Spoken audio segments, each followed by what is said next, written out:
श्री स्वामी समर्थ. जय जय स्वामी समर्थ. जय श्री राधे कृष्ण.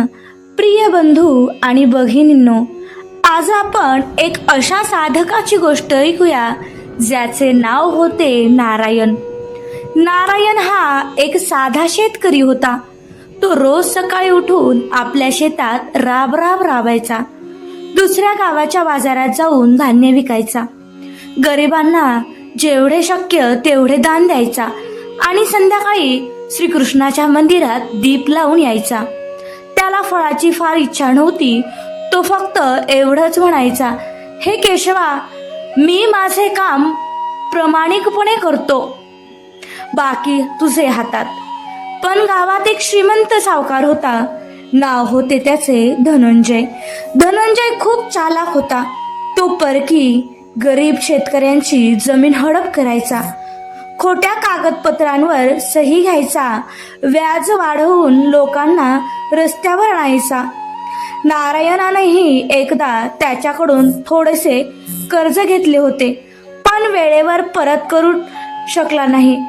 धनंजयाने त्याची संपूर्ण जमीन हडपली आणि नारायणाला आपल्या झोपडीतूनही हकलवून दिले. नारायण रडला नाही. तो फक्त श्रीकृष्णाच्या मंदिरात गेला आणि हात जोडून म्हणाला, हे गोविंदा, मी कधीच कुणाचेही वाईट केले नाही. मग माझ्यावर हे असे संकट का? पण तुझे इच्छेनुसार चालेल. मी तुझ्या शरणी आहे. वर्ष गेली. नारायण दुसऱ्या गावी गेला. तिथे त्याने मजुरी केली, थोडे पैसे जमा केले, पुन्हा छोटेसे शेत घेतले. रोज प्रामाणिकपणे मेहनत करत, रोज गरिबांना मदत करत, रोज श्रीकृष्ण नाम जप करत.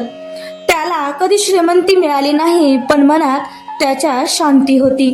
दुसरीकडे धनंजयची संपत्ती वाढतच होती. त्याला वाटायचे, हा जगाचा नियम आहे. जो हुशार आहे तोच पुढे जातो.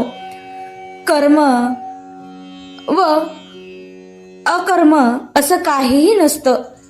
फक्त पैसा आणि बुद्धी असावी लागते.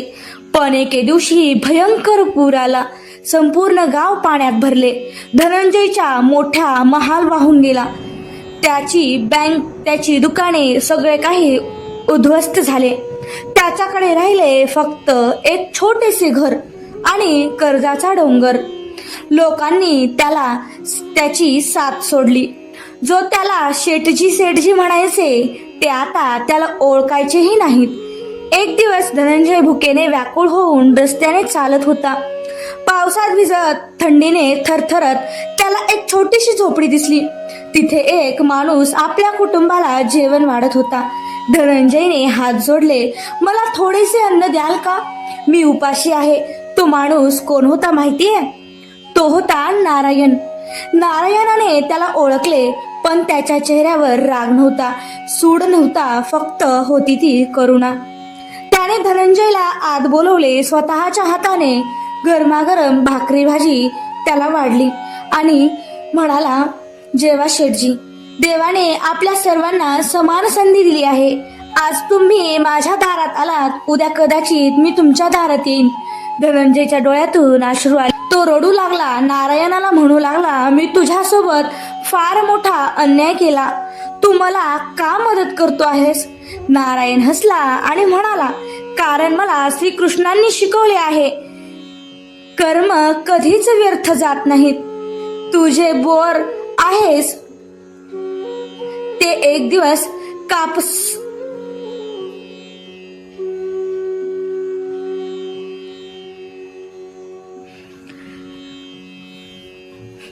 तुझे पेरत आहेस ते एक दिवस उगणारच आहे.